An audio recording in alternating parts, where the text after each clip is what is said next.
And this is Time with Neriah, where we host really important people or people that have a story to tell, and we learn from them together. So you get a chance to ask a question or two.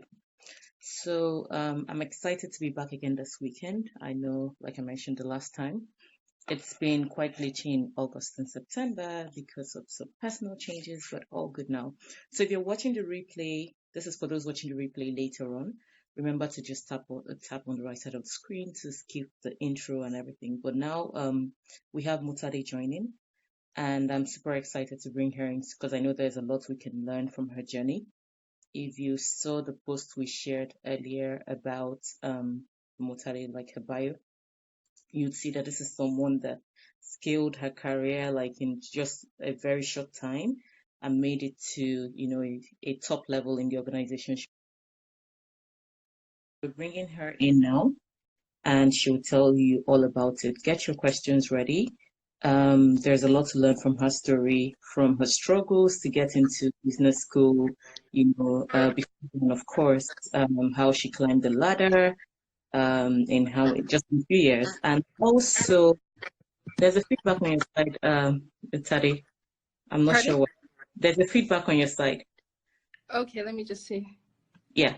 So then also we're going to talk to Tade about how she started like switched career. So it meant for her that she had to what's the word? Take a pay cut, start afresh, having climbed up to where she did climb. So I'm not going to do most of the talking today. She will do, and you get to ask your questions, okay? So Tade, are you ready? Yes, sir, I'm very ready. Yeah, thank you for Awesome. having me on your show today. Great. I'm super excited that you're here. And a big shout out to Karika for introducing us.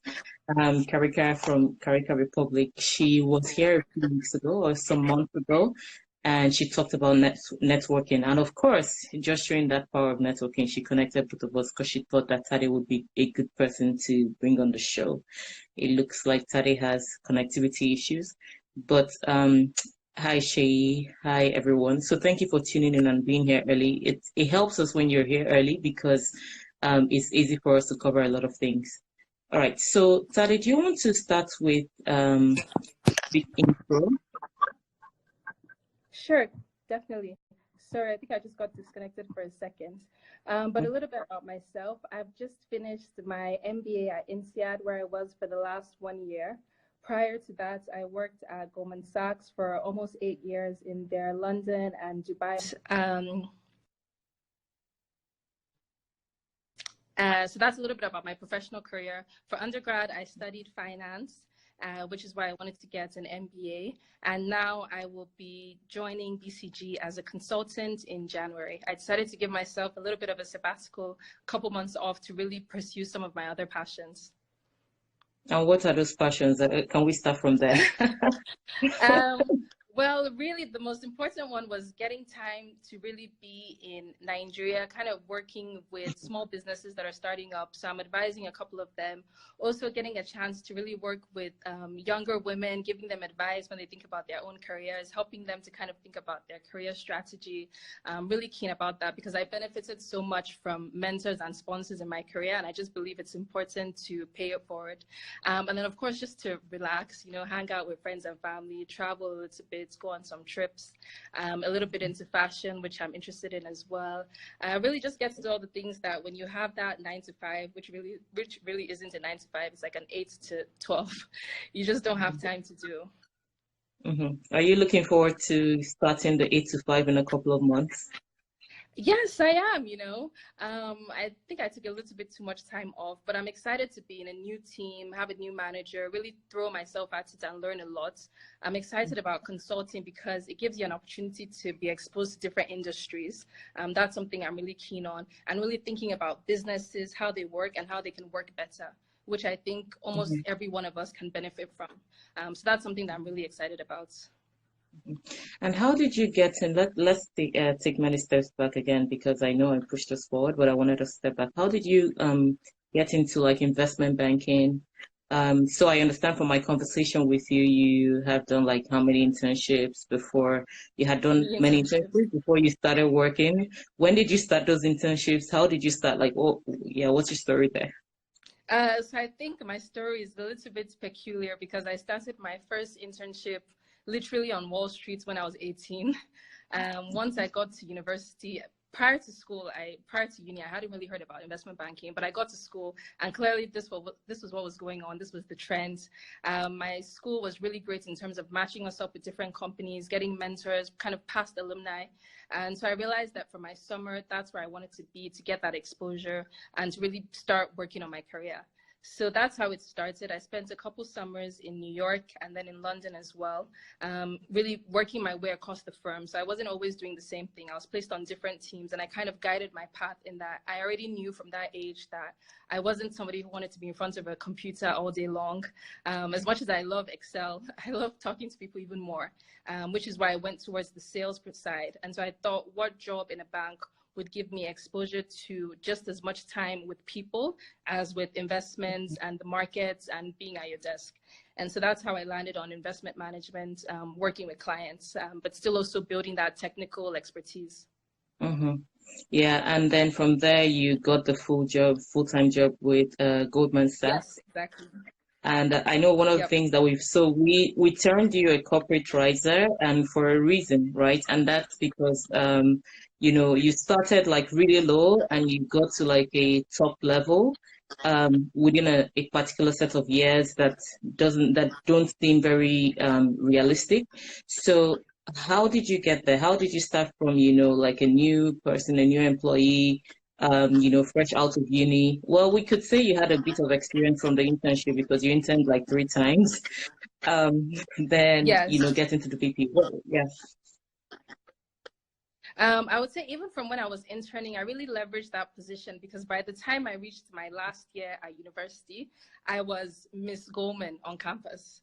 Like Goldman could not be on campus and I wasn't there kind of booking rooms for them, helping them with recruiting events and really proving my value past just the summer. Like the summer had ended and I was still an asset for them on campus. So I think that also helped because at the time when I was graduating, it was the financial crisis. A lot of people weren't even getting jobs or getting internships. And for me to be able to secure that full-time job, choose my location as well, I wanted to move to London because I knew already that I wanted exposure to that side of the world in terms of emerging markets. And so it would be better to be in London than to be in the US. That was my thinking. And so over the years, it was a number of things I would say, always So, being a go-getter, always had a lot of energy, networking with people, talking to people, telling them what I'm about. A funny story, when I was an analyst, there were 2 entries to our floor, and I would always take the longer one so that I could walk around the whole floor and say hello to people at like 8 a.m. in the morning. So it was just simple things like that rather than taking the shortcuts because there was a door literally by my desk. But I already knew that I want to be the person that they can rely on if they have a question about what's going on in my team. I'm their person, even though there were 12 other people on my team. And so that's how really I built my way up in terms of being reliable, trustworthy, of course, doing a really good job. There were years where I didn't see the sun at all, just kind of go to work in the dark, come back in the dark. And then eventually also leveraging, like I mentioned earlier, some of my mentors and also my board of directors, which I know we're going to talk about later, to yes. guide me in terms of opportunities that came up at work and saying, this makes sense for you. A couple of challenges or instances on the team which might have looked like a challenge. So for example, there was a time where everybody left my team and it was just me and my manager. But rather than panicking, I had a couple panic moments in the bathroom. But then realizing that this is a chance to actually step up, gain her trust, which could only mean a promotion for me. And that's kind of how it went all the way. And then the Singapore opportunity came, the Dubai opportunity came. In my mind as a young professional, it was very much YOLO. Take these Mm-hmm. on because this builds your experience. The more countries you work in, the more teams you work across, kind of sharing experiences, saying, oh, this is what we did in New York, this is what we did in London, this is what we've been doing in the Middle East and Africa, that kind of thing really. And it just really, it all worked out, I would say. There were a few disappointments and challenges, but everybody has them. But I just chose to focus on how can I get ahead? How can I stay on point, stay focused? Because I knew what I was trying to get to. I wanted to make VP. There was a time when my mom laughed. She said, this VP is like it's like a PhD for you. I said, yes, it's my PhD. And I must get that Yeah. VP promotion. And I worked hard towards it. Yeah. Hmm. Okay, so I see questions coming. When will you host me soon? Anyway, yeah, so the journey sounds interesting. I think a few things I picked from your story is that you were quite intentional about a lot of things. So, for Yep. example, taking the longer route versus the shorter route, compared to some of us that, we want to maybe not just because we're lazy, we don't want to walk all the way, but also because we want to avoid humans or more humans, right? So, Yeah.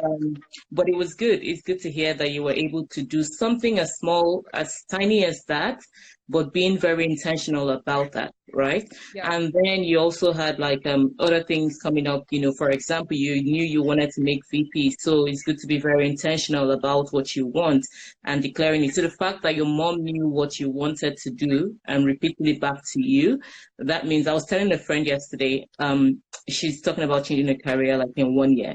And while we were talking, I told her, I said, so she was like, oh, thanks for the advice after we spoke. And she's actually planning to also change paths, not just, changing jobs. She's changing like her career paths.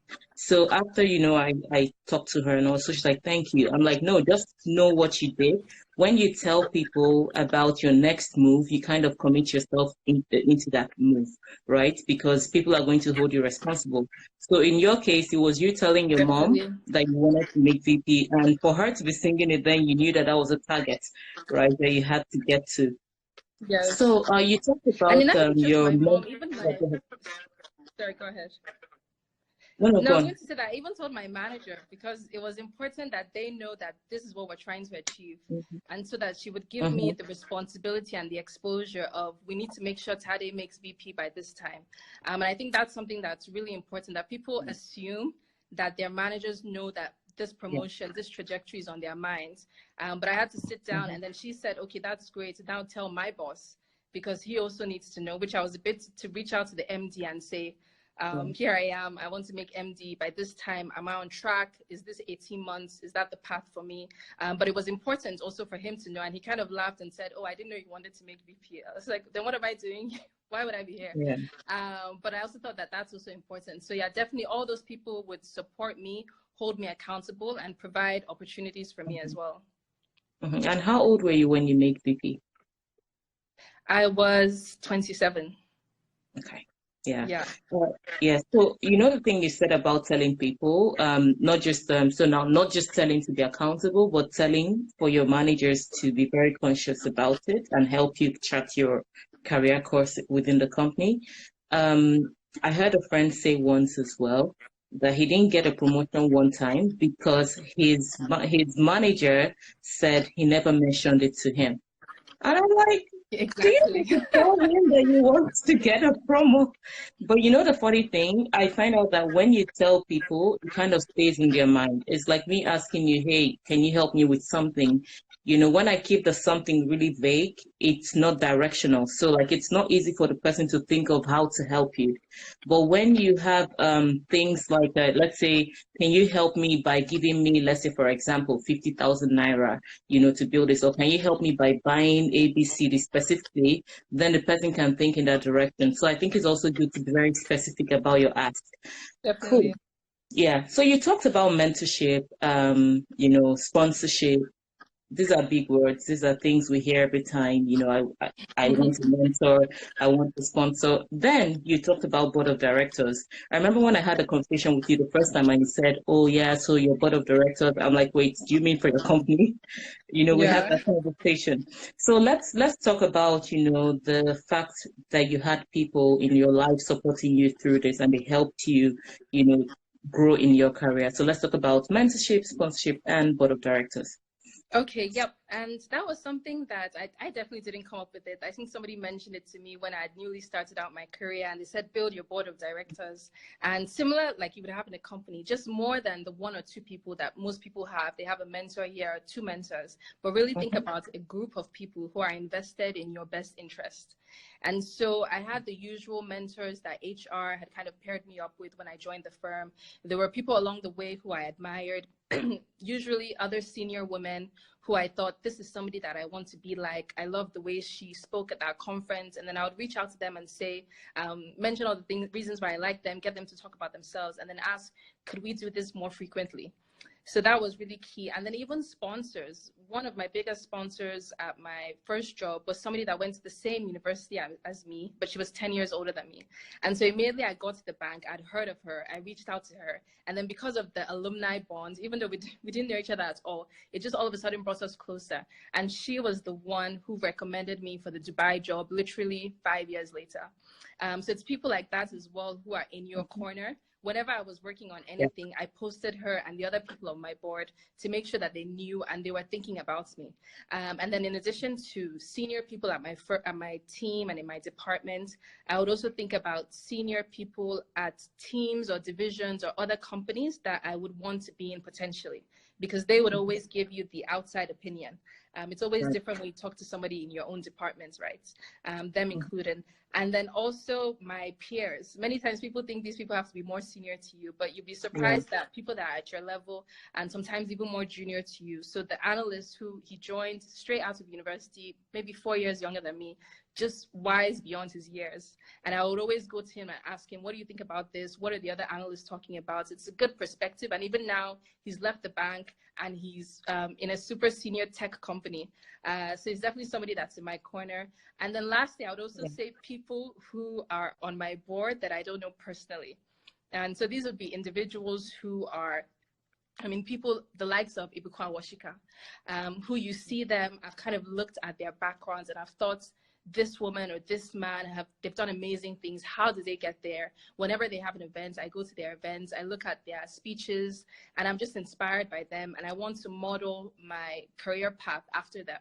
So I'll definitely include them in it as well, because they're influencing me, even though they don't really know it. Yeah. Yeah, I have a dream that one day we'll have Ibuka Washika on time with Neriah. Yes, please. We can make it happen. Yes, let's make it That'd be happen. If you're awesome. hearing me, make it happen. But yeah, so I think I really like that concept. I guess one question I have for you for the board of directors is, at least for the ones you know, did they all know about themselves? They didn't know that they were specifically mentors or sponsors, Right. but they must have realized that from time to time I was putting time in their diary. So, and Okay. there were a few people who I told them very clearly that I consider you a mentor to me, or I could consider you a sponsor. But it wasn't all Hmm. 10 of them. And then also the people changed over time. As my interests changed, I realized that people on so-and-so team kind of waited off. And then all of a sudden, if I'm interested, now I'm working with VC companies, all of a sudden I'm talking more to people who are in the PVC path. So it really kind of fluctuates. And I wouldn't want to call them and say, quit you now I've fired you from my board, but I just find that I talk to them maybe once a year, once in 2 years. Whereas the other people I'm realizing could be more relevant, I start getting them in my corner and start speaking to them a lot more frequently. And I would always ask, I had a call actually with somebody today, somebody in the US, and after speaking to him for 45 minutes, I just said the same thing, as this was super helpful. Do you mind if I keep you posted on how I'm doing? And if we can just keep up every few months or so. And of course, people are hardly ever going to say no. And he said yes, and that was great. And I plan to follow up with him and reach out to the people that he had said would be good to speak to as well. Hmm. So that's how you recruited another person into your board. Yes, literally this morning. Yeah. Okay. So let's talk about the ones that you kind of made. I don't know if there's anyone out of the mentors and the sponsors that you kind of called out and said, "Hey, you're a mentor to me." Let's talk about how you approached them, in the past, and what did you do? What do you think stuck with them when you reached out to them? Okay. So there were really two main ways that I did this. The first one, if it was somebody that I was comfortable with, perhaps we were in a meeting together, I literally just sent them an email and said, could we meet for a coffee or for lunch, whatever the case may be. And then I'd research them definitely beforehand. I'd come prepared with questions. And then because I had my notebook, my questions were always on a post-it, so they could see that this woman has come prepared for the meeting. And not just that, I just landed there, which I think they would also take me more seriously. And then asking them about things that they had achieved so that they realized that I did do research. I'm genuinely impressed. I'm not just calling them out on something, a headline, for example. And then I ask them questions. Usually people love to talk about themselves and they love to give advice. And if there was a flow, a chemistry between us, because I've had some of these meetings where I realized, oh, I love them from afar, but up Yeah. close, we're not really gelling. And then I would just thank them for their time. But the ones where I felt that there was definitely some bonds, I would just ask them, could we meet on a quarterly basis going forwards? And most times they would say yes. To be fair, I've had a couple of people say, oh no, I have so many mentors. I really couldn't, but I'm sure you do well, which is fair enough as well, especially senior women, because there's sometimes so few of them. And they've weighed down mentoring literally dozens of other women. So that's happened, and that's okay. On the other hand, if it's somebody that's so far off, I would usually ask for an introduction, which was the one I had today, actually, because it's quite senior. And so somebody introduced us and said, this is someone I think would really benefit from your career advice or whatever the case might have been.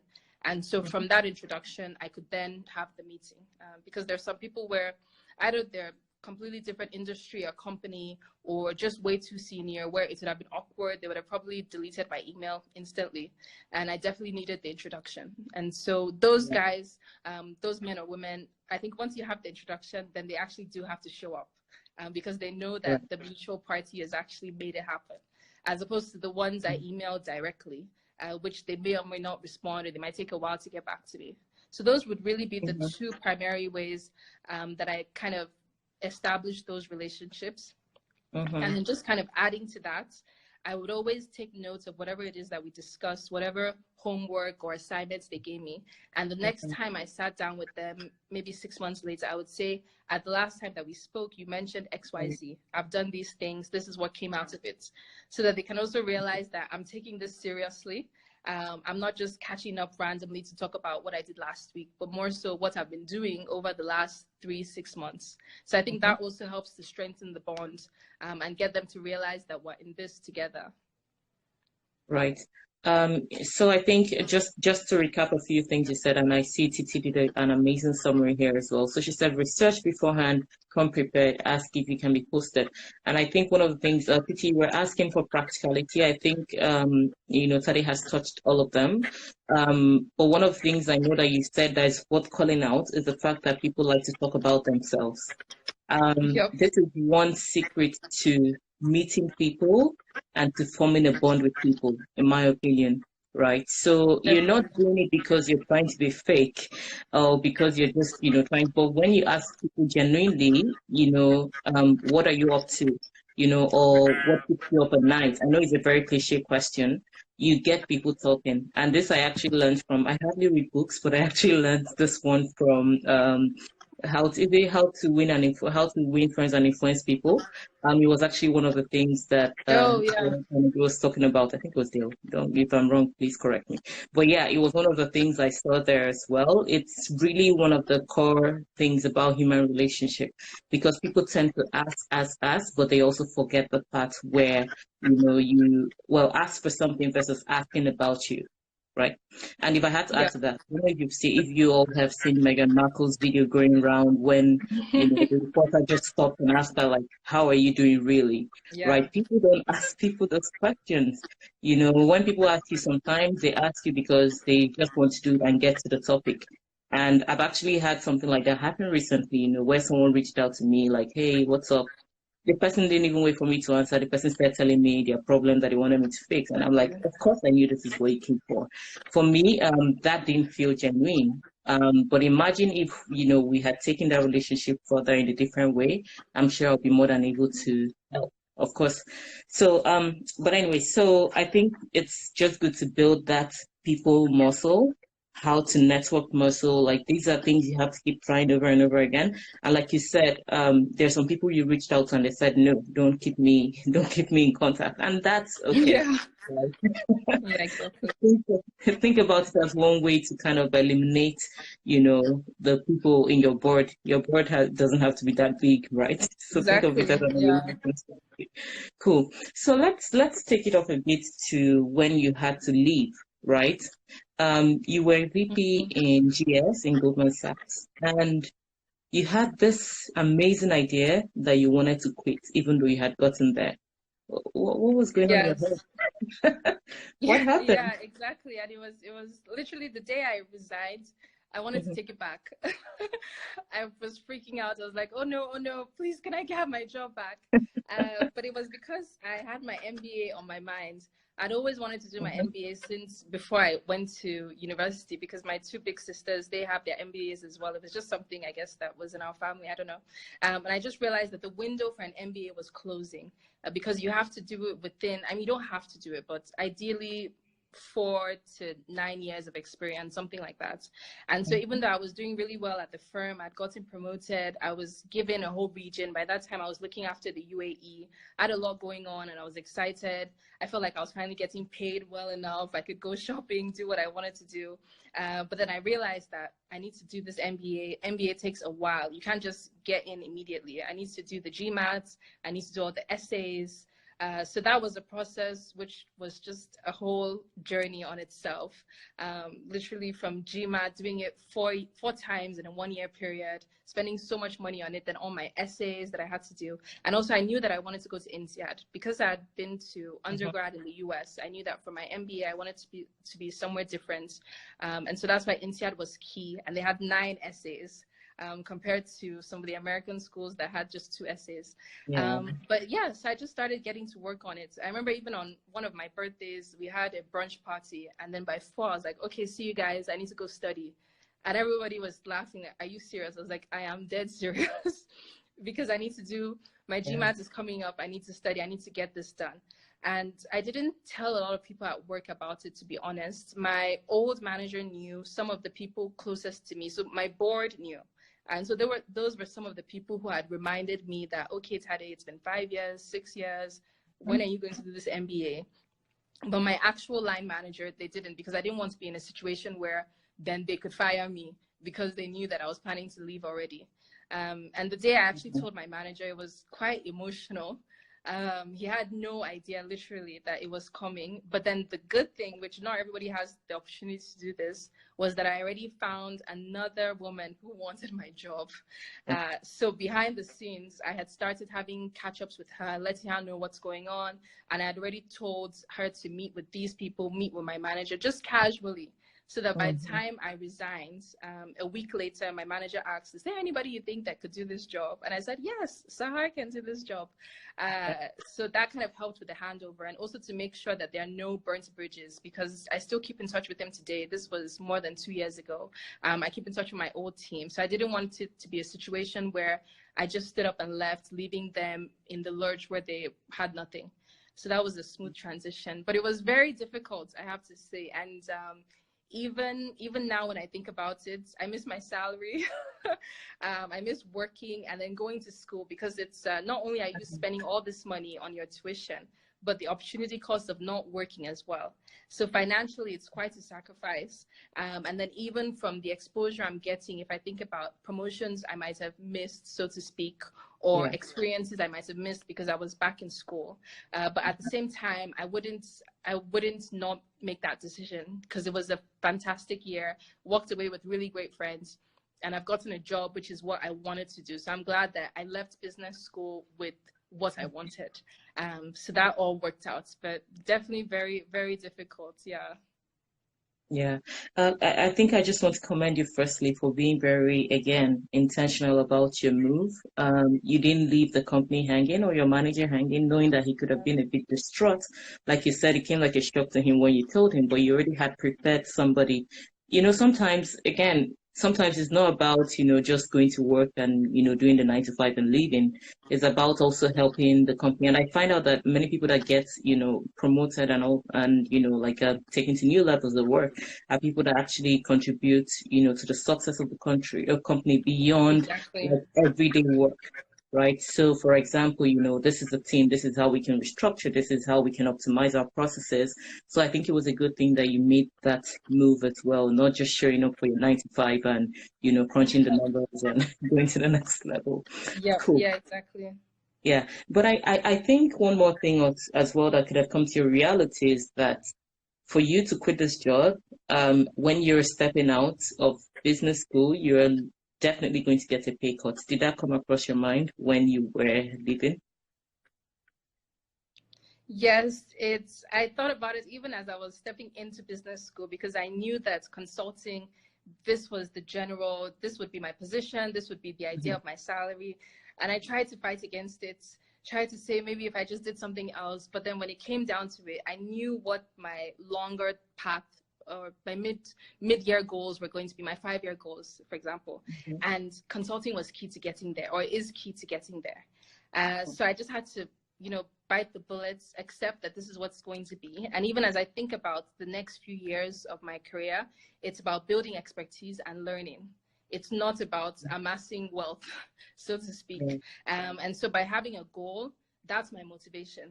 That's what's keeping me there. I've already told them the kinds of sectors that I'm interested in, the types of exposure that I want, so that we can make sure that over the number of years that I'll be there, I'm actually hitting those objectives so that it's all worth it. So I definitely knew beforehand. I was hoping to change it. There were times where I thought, no, let me just look for another job or do something completely different. But then also when I spoke to other people that were consultants and they told me what they did, I knew that this was the kind of thing that I wanted to do. And even if it meant that I would take a sacrifice, that's okay.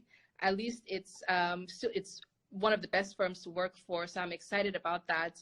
I can still live my life to the fullest and focus on the purpose of my time in consulting. And also, who knows, because I met quite a few people who have had 10, 15-year, 20-year careers in consulting. So I'm also very open to the idea that maybe that will end up being my dream job. And I'm not even trying to transition after that, because you never really know. These things are all surprises until you get there and you start working. Yeah, I don't even know. Like when you mentioned it in my mind, I think the funny thing is I've had like 2 people in my network. Like I told you, I was talking to someone yesterday that's thinking of switching in a year's time. And I actually was also talking to another person that actually took a pay cut and changed career paths. And I started asking myself, I'm like, I don't know if I would have the liver to, go like take that pay cut. But I guess again, it really depends. I mean, for example, for you to switch from, let's say, a professional life to like entrepreneurship, for example, that's like natural pay cut, right? Yeah, That's a very natural one. But and one I thing that think in the end, sorry, go ahead. no, I was just going to say, but I think in the end, like, it's just preparation for it, Exactly. Life happens, yes. Yep. And just also realizing that every job or every season has a purpose and mapping that out. Right. So as I think about my next 5 years, 5 to 10 years, this is a season, my end goal is this. I'm hoping my next job would be, going to serve another purpose. And so as I think about the switch in X years' time, it's also thinking, what purpose is that going to serve? Because I think a lot of us, especially younger people, it's this rush that the next job will be the best job ever. But they're not realizing that hopefully we have 10, 20 years, literally decades left of our careers to do things. And we don't need to do everything right now, especially in this Instagram era where you see people doing all the amazing things at the same time. And you think, oh, I should do this, I should do that, forget about this. But then you can do that in 2021, hopefully by God's grace, or 2025. The world is not going to end. Whatever market, more than likely, is still going to exist, maybe in a different way. But that's how I like to think about it, really. And that also gives me peace of mind so that I can really just focus on what my goal is and do it my best rather than having one foot out the door already. Yeah, and I think it makes sense. It makes sense to be very intentional in crafting your career. Like, don't always optimize for cost. Don't always optimize for, salary raises. Optimize for learnings, optimize for networks, optimize for experience. So, this other lady I met as well, she actually is switching jobs, and she got these 2 offers. So one of the places gave her something really low, and she tried negotiating, and there was no budging. The other place gave her something higher, more responsibility, to manage more people. And she went back to the first company and said, I really want to work here. Just so you know I sent you what my payslip looks like in the job before this one. And you see it lower. But in the end, like, actually, I made that mistake. Like, it was a conscious decision. So what she did is that I think the job before the one before this one, she wanted to switch back into tech. So she consciously took something, with a pay cut. So because of that, when she went to this new place, she showed the slip.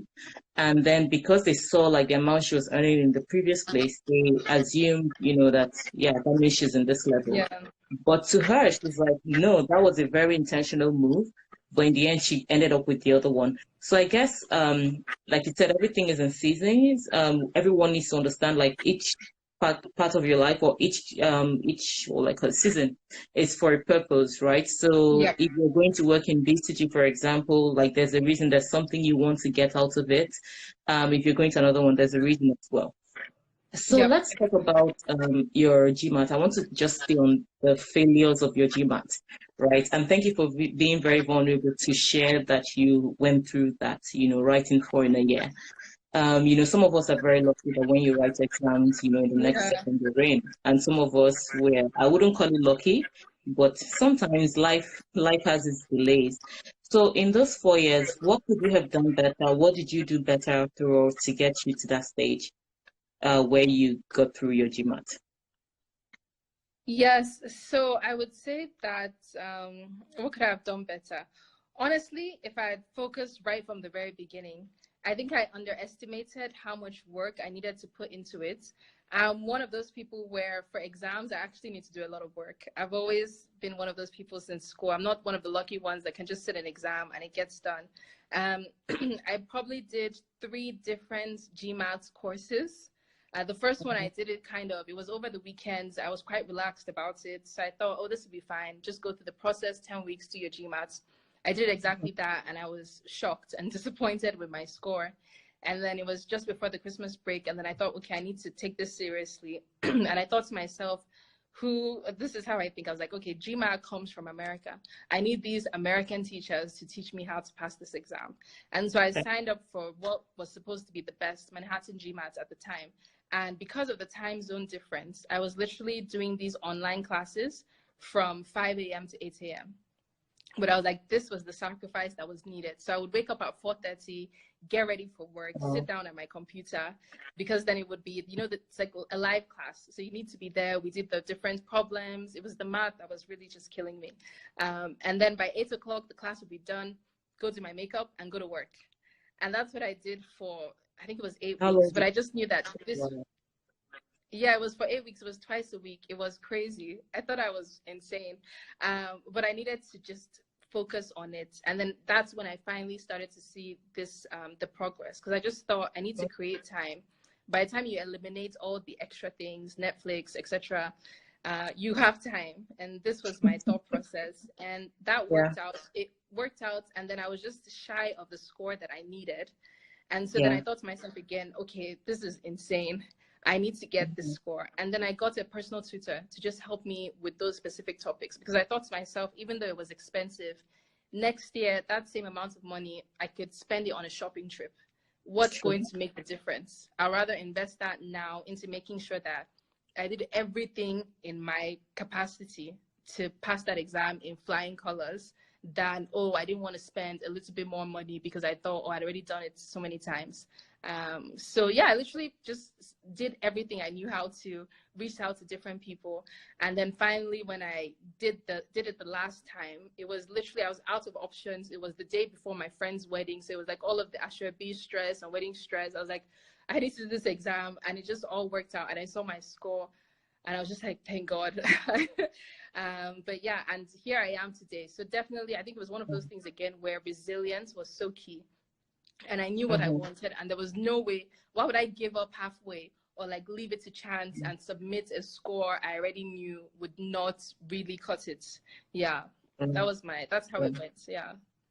Yeah, you mentioned you had to cut out excesses, and you mentioned Netflix, for example. I think some of us, like, you're kind of talking to some of us and saying, hey, cut down on those excesses, whatever thing it is, maybe to get to where you want to be. So I don't know who she's telling that to, but whoever you are, take notes. But one of the things you said in the end is just the resilience, right? And this is why we themed this, how bad do you want it? So you wanted it so bad that you had to make out time at 4:30 a.m., to prepare for work, go to like online classes, by 8 you leave for work. I don't know how you do it because, for example, I'm not even an early riser. But that's to show that you really wanted it that bad, right? And it's not that you weren't getting any score, but to you, you want to get the best score, that can help you get into the school. So like there wouldn't be any, sorry, I'm just laughing at his comments. So there wouldn't be any troubles, right? When you try to get in. Exactly. So, Yeah. so that resilience is key. So a few words that we've been throwing around are, being intentional. We've talked about resilience. We've talked about a few other words that everybody, I think I saw Toyos's comment about, taking notes when you're talking to, I don't know if you're still there, when you're talking to your mentors or sponsors. And then we talked about, asking people about themselves because that way they can open up to us and we can learn. I'm just trying to get some time in because I think Tade has gone. Please share in the comment section like what you've taken out from the session so far. We have about 15 minutes to go. Well, actually 20 minutes, but 15 minutes, I would say. So let me know, like in the comment section, while we try to bring Tade back in, let me know what you've picked out of this. And to everyone that their table had been shaken, I'm glad she shook your table. But yes, so I saw we have one question here, and we're going to take it when Tade comes in. Connectivity sometimes, right? That's the challenge with this show. That's my challenge. If you know how I can fix it, let me know. But unfortunately, because I'm not in the same space most times with the guests, this is the best way we can actually have these conversations and give you the opportunity to ask your questions as well. So let's see what's happening and we'll try to get her back in. Okay. Just 1 second. It's weird when you're just talking to yourself and nobody is saying anything, right? Okay, so Jamita Fabric said be intentional. Okay. Who else? I see Anoluapo, Simi, consistency and resilience. Yeah, the resilience part is it's really nice. Especially how do you keep knocking on that door when it's not working? She wrote the exam the first time, she wrote it the second time. At some point, some of us will just generalize and say maybe God does not want us to do this thing, right? Does it happen to you? So how do you keep pressing on when it's difficult to press on? We're trying to get her back in. Let's see how that goes. Hi, can you hear me? Hi, so sorry about that. Okay, fine. I think I kept everyone engaged. Hopefully I didn't. Can you hear me?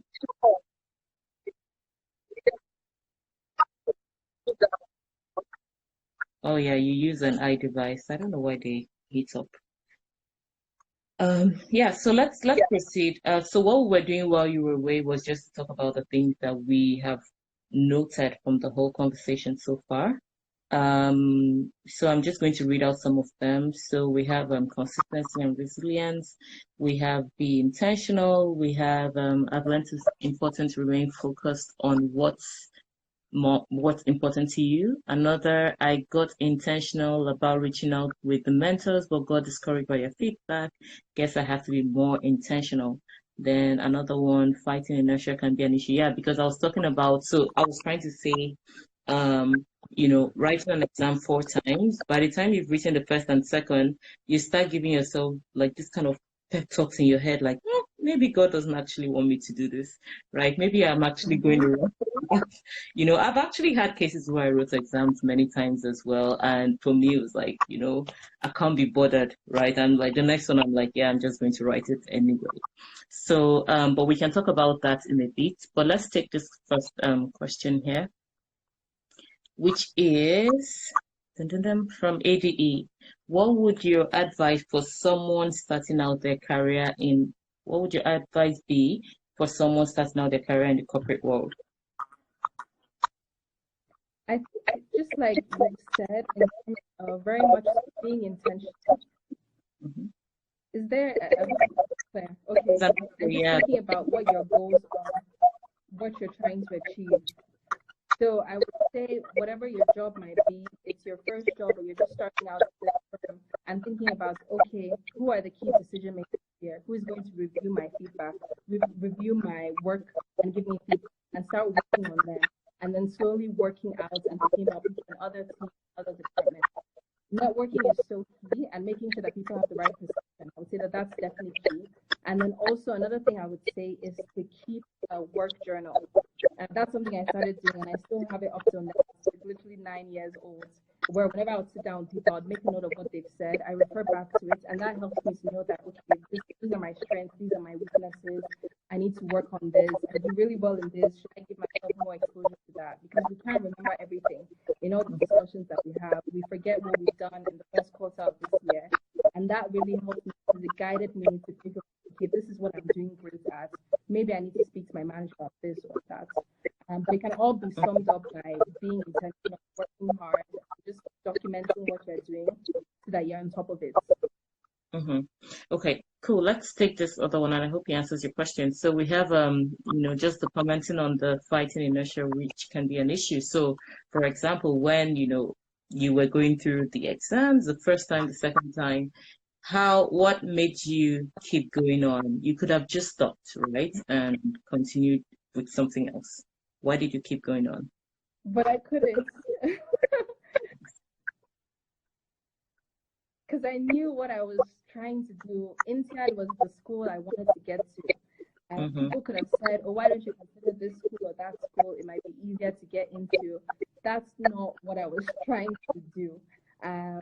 So it was tough, but then I just thought, okay, let me do things differently, get more help, get a different type of help, assign more time towards it, just change my strategy. Okay, maybe I don't get in the year I thought, but I will get in next year. Things like that. And also kind of, because I told people, they also held me accountable. And I couldn't imagine going back to all of the people that I said, I'm going to INSEAD. I've said I'm going to INSEAD 5 years ago. And then turn around and say, oh, you know what? No, forget about that. I'm just going to do something different. I mean, people's paths change. If I had a convincing reason to do something else, then that's fine. But at the time, that was 100% what I wanted to do. And you do an exam, you get a horrible score. I canceled them, deleted them, was sad, cried for a day, took some days off to just refresh my mind, and then get back on it. I think I took Christmas off. I said, okay, enjoy Christmas fully. Don't pretend to study. Just enjoy the holidays. But then that January, once you get back, we're doing this full steam ahead. So definitely encouraging myself and having other people to hold me up and just keeping my eye on the prize. Maybe if I applied and I didn't get in and everything was a mess, maybe I'd have thought about another angle in terms of getting to my goal somehow. But for that time, I felt like I had the resources to grow at it, so to speak. I had the time, yeah. Yeah, so of course, it's not, we can't hear you very clearly today. That's what David's saying. So maybe you can speak up. Okay. I know that the feedback as well, but let's see how we can manage that. Is. Yeah, I think it's better. I think my phone is slightly breaking off. It's okay, we're surviving. Let's take this question from Titi. Have you had, and we're going to start keeping an eye out for the winner, the person that would get a 1-hour coaching session with you. So keep an eye out. Okay. All right. So Titi is asking, have you had people belittle your goals before? How did you deal with it? If yes. Yes, I have. I know when I was trying to get promoted, that was definitely something where people had said at the time that you're not going to make it, etc., because of X and Y different reasons. But I just focused on what I was trying to achieve and the positive energy around it. That was something that was really important. And then also, it's this situation, imposter syndrome, so to speak, where even if others aren't belittling your goals, you yourself are thinking, how am I going to do it? How am I in a boardroom with all these clients who are old enough to be my father, and I'm the one that's going to lead this meeting? And just hyping yourself up. For me, it's music, hyping myself up and knowing that I'm here, I look good, I've prepared, I can deliver this properly, and making sure that I move ahead. So that's something that I do. I know people have different ways for doing that, meditating or a call with the supporter, but it's so important because even if other people won't belittle you, some of those voices in your head will try to get you to realize that, oh no, you can't achieve that. Why do you think you'll be covering that client? Why do you think you'll get that job? But just, I like to stay positive and surround myself with positive people. That's Yeah. really key. Yeah. So I think one of the things I wanted to say before we got into this as well is that um, if you want to get your like anything executed on, if you have an idea that you know you really want it to happen, so for example, go to business school, make sure you tell people in your board of directors, right? They wouldn't put Yeah. a knife on your neck, but make sure you tell somebody that can remind you. And I have friends like that till today. Like I think some of them are here as well. I have friends that if I say I'm going to do this, it might be 2 years after they're like, what of that? I'm like, yeah, you still remember, right? And I even mentioned the Yeah. then to your question about that's this question about how do you handle people belittling your goals. Let me tell you that some of the people that might belittle your goals might actually also be your people in your board of directors. One Okay. thing about feedback from mentors, sponsors, etc., is that in the end, you're the key decision maker.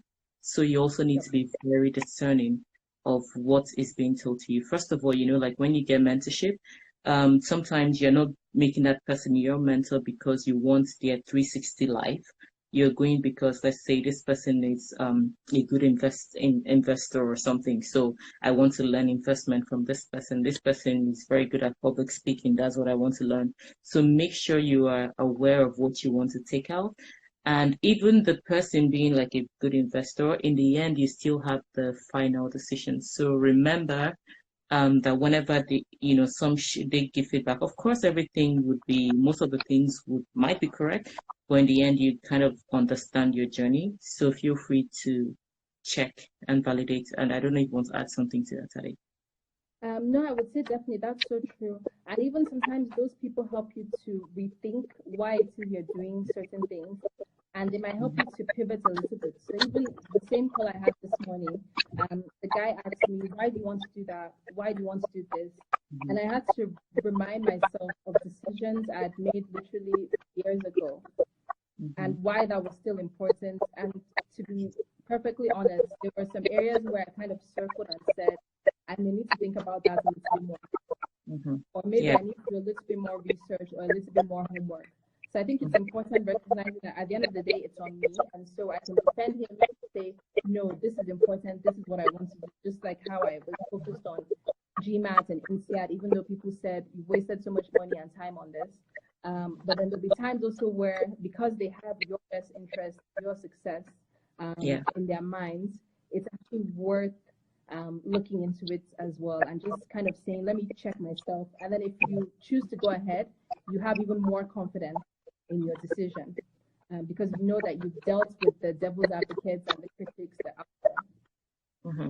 Yeah, I think it's really important. Like you said, it's not just, sometimes don't expect them to tell you like, go, this is the way, follow it.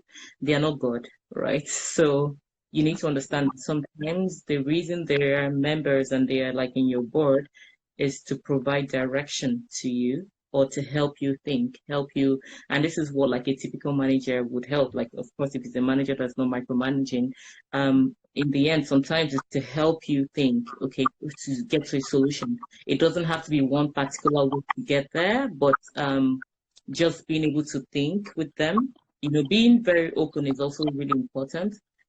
Because people would share feedback, people would share thoughts, and you need to understand why they are thinking the way they are thinking, which might be different from the way they're thinking. Cool. So we have 7 minutes to go, and we're going to use like the last 3 minutes to pick a winner and wrap up. So I guess the other thing I wanted to ask is there any other thing that you think that we should be aware of in this your journey that we haven't talked about? I personally want to ask you something outside your your professional journey. Like, go ahead. Pardon? I want to ask you something outside the professional journey. Oh, okay. I would say maybe before that, the last thing I would say is everything doesn't have to happen exactly when you think you want it to happen. Mm-hmm. I'm somebody that's very focused on planning and time. I've learned time and time again that things don't always go my way, and that's perfectly okay. And just being adaptable and flexible and adjusting with that. So I think you can get so disappointed because you thought this must happen by this time, by this year, I must be doing this, I must be running this.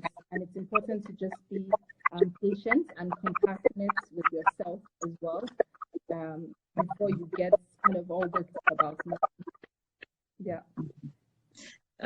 Is it okay to, so we have one question. So we have that down. Everything, you need to be flexible. I guess that's the word we're throwing in there. So be Yeah. flexible about your plannings and in the end, you have a vision, but be flexible about the route to get into that destination. Okay. So this one is, we have one more question that just came in, but we're going to take this really fast and then I'm going to ask you my question. Is it okay to be corporate Okay. and still be an entrepreneur? Yes, definitely. There's this word I came across not too long ago and I love it, entrepreneur. I think people often forget about that. Yeah. But you don't need to start your own business to be an entrepreneur. You can very much still be working within a company and be an entrepreneur and figure out ways to grow the business, to take initiative, to be innovative. I had that opportunity when my manager literally gave me a whole country to look after. There's no reason why I'm going to start my own compared to a well-established bank. And that really gave me flexibility, gave me a budget. I was the one making decisions. And if I ever choose to be a classic entrepreneur in terms of starting my own business, those kinds of experiences are so key as well. So I think that's really important because people forget about that in this age of founders and startups, that you can definitely be an entrepreneur within a company. You mean in this age of motivational speaking, like you don't have to work for somebody, you have to start your own thing, this kind of thing. Yeah. But can I say that you actually you practiced a bit of it as well when you found a successor for your manager when you were leaving your company. Maybe you didn't realize that's what you were doing, but that's actually what you did. Because if you're running a company, you need to find. I didn't think about it that way, but it's true. Yeah. Yeah. Cool. So let's ask this one just in 1 minute, right? We've talked about your serious side. We've gone through, all your tips. You're very, on point, and this is amazing. We've learned a lot. But let me also ask you, like, how do you relax? How do you, How do I relax? stress? Yes. I love to travel. That's something that I'm really big on. I'm planning a couple more trips before the year runs out. I like to read. So I actually turned Netflix off for the last 1 month and read 5 books, which for me is a personal best, but I really enjoyed it. I learned a lot and it was legitimately enjoying. And also, what else? Hanging out with friends and family, just normal things. Just literally hanging out, having fun, laughing. Wow, that's a tough one. Apart from Nigeria and the UK. Okay. Oh my God, Thailand. Thailand was an amazing place. I really, really enjoyed that. I would say, I think the Asian countries, Singapore as well, really loved it. If this was 2 months ago, I would have said South Africa, but these days, Cape Town is a beautiful place, to be honest. I don't have a personal best. I just like places that have good food, good people, a rainforest of some kind, or natural attractions. Different cultures. I just love kind of doing things outside of the And now I'm planning a trip to some of the North African countries, so I'm excited about that. So. Cool. We're looking forward to the pictures then. All right. Thank you so much for sharing and for letting us into your life and your story. We need to pick a winner now. Did anybody, standing in your mind, like someone you should give it to? Did you pick out any name? Oh, it's okay. I can pick one. I'm seeing lots of names and I don't want to be biased, so you can go ahead. Just pick one, but let it not be someone you know. Any name? I could pick if it's difficult Yes, because we need to. please go ahead. So Please Titi, go ahead. obviously because of the person that has been the most engaged. So I'm going to connect you to Tade, and you guys have a conversation. But thank you so much, Tade. We have 10 seconds to wrap up. Okay, the second person. Can we give it to Simi, please? I know. Simi, please. All right, that's the second person because that was actually my mind. But thank you for joining. Thank you for sharing, and to everyone who joined, thank you so much for being engaging as usual. You're all amazing, and I'm looking forward to bringing someone really exciting next week. It's another woman that has a good story to tell that you could learn from. So we're going to connect.